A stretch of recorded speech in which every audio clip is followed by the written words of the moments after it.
مبروك للأهلي وجماهيره وصول الأهلي للمباراة النهائية من بطولة كأس مصر للسنة الثالثة على التوالي بأقل مجهود، بالصفقات تجيب إنجازات، أو الصفقات تجيب البطولات والانتصارات. ده اللي حصل مع النادي الأهلي النهاردة، إن موديست أحرز الهدف الثاني للنادي الأهلي، وإمام عاشور أحرز الهدف الثالث للنادي الأهلي اللي قتل بيه المباراة تماما على نادي إنبي وفاز. وكان علي معلول قبلهم جاب الجول الأول للنادي الأهلي بضربة جزاء.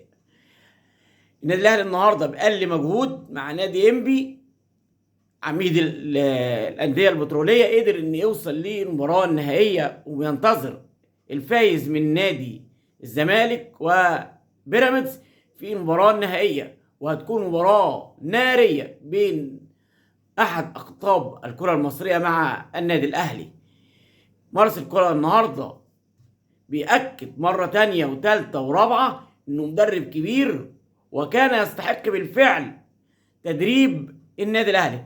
لكن كمان مش عايزين ننسى دور إمام عاشور واحتفاله النهارده بطريقتين أبو تريكة، وإن هو إن شاء الله ربنا يرزقه بمولود. وكانت بداية اعتماد أوراق موديست مع النادي الأهلي بحرازه الهدف الثاني.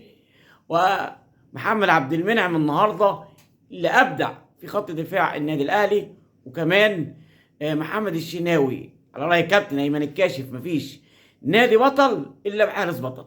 ألف مبروك للأهلي وجماهيره الوصول للمباراة النهائية ببطولة كأس مصر.